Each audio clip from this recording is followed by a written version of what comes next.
Hi friends, இன்றைக்கி நம்ம சேனலில் ஒரு சூப்பரான பிரேக்ஃபாஸ்ட் ரெசிபி தான் பார்க்க போகிறோம்.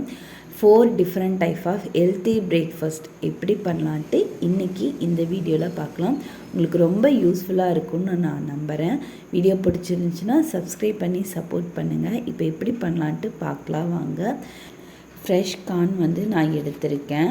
இதில் மேலே இருக்க தோல் பகுதி எல்லாத்தையுமே நம்ம ரிமூவ் பண்ணிடலாம்.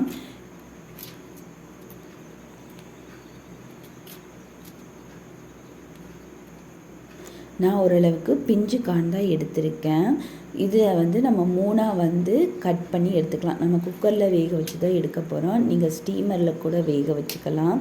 எனக்கு குக்கரில் வேக வைக்கிறது தான் ஈஸியாக இருக்குது. அதனால் குக்கரில் சேர்த்துட்டு கொஞ்சமாக தண்ணி, உப்பு ஆட் பண்ணி ஒரு 3 விசில் விட்டு எடுத்துக்கிறேன். கொஞ்சம் பிஞ்சு கார்ன் அப்படிங்கிறனால 3 விசிலில் வெந்துடும். இதுவே கொஞ்சம் முத்துனதாக இருந்துச்சுன்னா ஒரு 4-5 விசில் விட்டுக்கோங்க. கானை மட்டும் இப்போ தனியாக எடுத்துக்கலாம். தண்டு பகுதியெல்லாம் தேவையில்லை. இந்த மாதிரி நம்ம கட் பண்ணி எடுத்துக்கலாம்.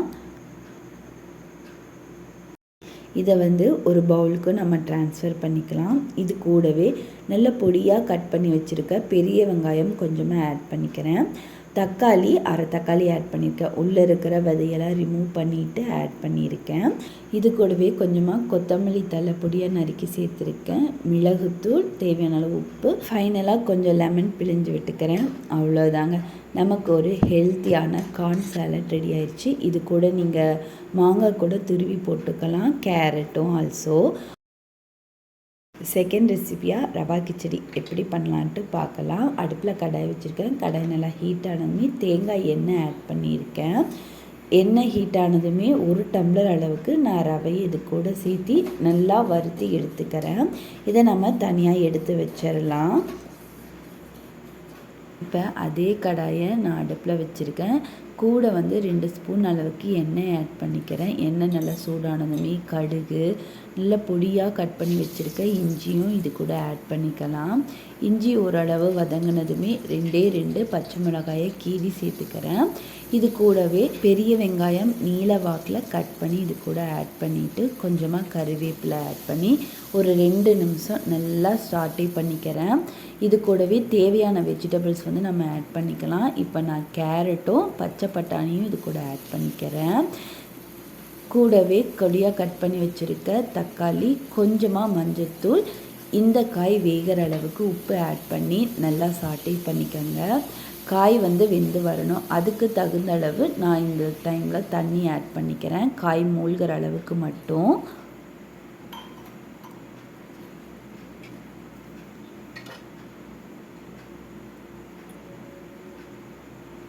பத்தே நிமிஷத்தில் காய் ஆஃப் குக் ஆகிருக்கும். இப்போ ரவைக்கு தேவையான அளவு நம்ம தண்ணி ஆட் பண்ணியிருக்கிறோம். 1 டம்ளர் அளவுக்கு நான் ரவை ஆட் பண்ணியிருக்கேன். அதனால் அதே டம்ளரில் 3 டம்ளர் அளவுக்கு நான் தண்ணி ஆட் பண்ணிவிட்டு தேவையான அளவு உப்பு இந்த டைமில் நான் ஆட் பண்ணிக்கிறேன்.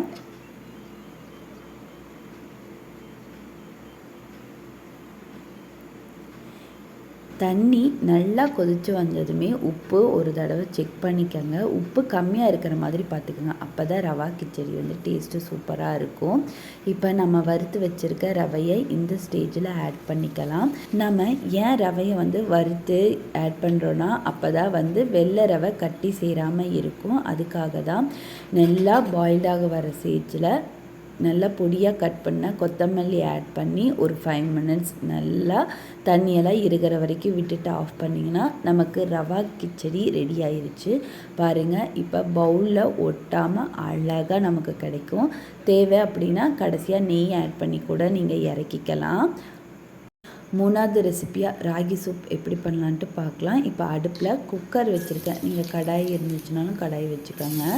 கொஞ்சமாக எண்ணெய் ஆட் பண்ணி கூடவே பொடியாக கட் பண்ண பூண்டு, வெங்காயம், பச்சை மிளகா, கேரட், கார்ன் இதெல்லாத்தையுமே ஒரு தடவை நல்லா சாட்டே பண்ணிக்கோங்க. ஒரு 2 மினிட்ஸ் சாட்டே பண்ணிங்கனாலே போதும். இப்போ சூப்புக்கு தேவையான அளவு தண்ணி ஆட் பண்ணிக்கலாம். நான் 1 டம்ளர், பெரிய டம்ளரில் 1 டம்ளர் அளவுக்கு நான் தண்ணி ஆட் பண்ணியிருக்கேன். கேரட் பொடியாக கட் பண்ணி போட்டிருக்கோம். அதனால் கொதிக்கும் போதே நல்லா வெந்து வந்திருக்கும். காணுமே பிஞ்சு கான் தான் ஆட் பண்ணியிருக்கேன். ஒரு 10 நிமிஷம் கொதிச்சாலே கேரட்டும் கார்னும் நல்லா வெந்து வந்துடும். அதுக்குள்ளே வந்து நம்ம ராகியை மாவை கரைச்சி எடுத்துகிட்டு வந்துக்கலாம். இப்போ உங்களுக்கு எந்த அளவுக்கு வந்து ராகி மாவு தேவையோ ராகி மாவை ஆட் பண்ணிவிட்டு கொஞ்சமாக உப்பு ஆட் பண்ணி தண்ணியில் பபிள்ஸ் இல்லாமல் நல்லா கலந்து விட்டுக்கோங்க. இப்போ கரைச்சி வச்சுருக்க ராகி மாவை இது கூட ஆட் பண்ணி நல்லா கலந்து விடுங்க. ஒரு 5 நிமிஷம் கைவிடாமல் கலந்து விடுங்க. அப்போ தான் கட்டிகளெல்லாம் சேராது. ராகி சூப் ரொம்ப தண்ணியாட்டம் பண்ணிடாதீங்க. ஓரளவுக்கு கெட்டியாக இருக்கிற மாதிரி பார்த்துக்கோங்க. ஃபைனலாக வந்து பொடியாக கட் பண்ண தக்காளியை சேர்த்து இறக்குனிங்கன்னா அவ்வளோதான், நமக்கு ராகி சூப் ரெடி ஆயிடுச்சு. ராகி சூப்பை ஒரு பவுலுக்கு ட்ரான்ஸ்ஃபர் பண்ணிவிட்டு கொஞ்சமாக பெப்பர் பவுடர், பொடியாக கட் பண்ண கொத்தமல்லி இலை தூவி சர்வ் பண்ணிங்கன்னா சூப்பரான ராகி சூப் ரெடி ஆயிடுச்சு. கடைசியாக காட்டியிருக்க இந்த 2 இன்க்ரீடியண்ட்டும் ஆப்ஷனல் தான். இந்த சூப் வெயிட் லாஸ் பண்ணுறதுக்கு ரொம்ப ஹெல்ப்ஃபுல்லாக இருக்கும். அடுத்த ரெசிபி ரொம்ப சிம்பிளான கோதுமை தோசையும் அதுக்கு நல்ல காரசாரமான தக்காளி சட்னி எப்படி பண்ணலான்ட்டு பார்க்கலாம். இப்போ கோதுமை மாவு 2 கரண்டி அளவுக்கு ஒரு பாத்திரத்தில் சேர்த்துட்டு கொஞ்சமாக உப்பு ஆட் பண்ணி தண்ணி விட்டு நல்லா தோசை மாவு பதத்துக்கு நம்ம கலந்து எடுத்துக்கலாம்.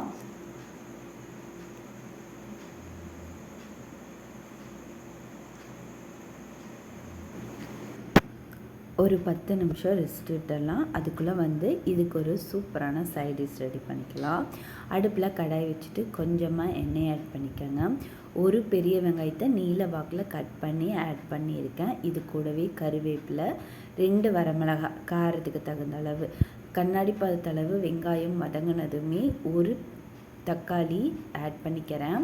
இது கூடவே தேவையான அளவு உப்பு, கொஞ்சமாக புளி ஆட் பண்ணி தக்காளியை நல்லா வதக்கி எடுத்துக்கிறேன். வெங்காயம் தக்காளி ஆறினதுமே ஒரு மிக்ஸி ஜாரில் சேர்த்துட்டு கொஞ்சமாக தேங்காய் துருவல் ஆட் பண்ணி நல்லா ஃபைன் பேஸ்ட்டாக அரைச்சி எடுத்துட்டிங்கன்னா நமக்கு காரமான தக்காளி சட்னி ரெடி ஆயிடுச்சு. வேணும் அப்படின்னா தாளிப்பு நம்ம ஆட் பண்ணிக்கலாம்.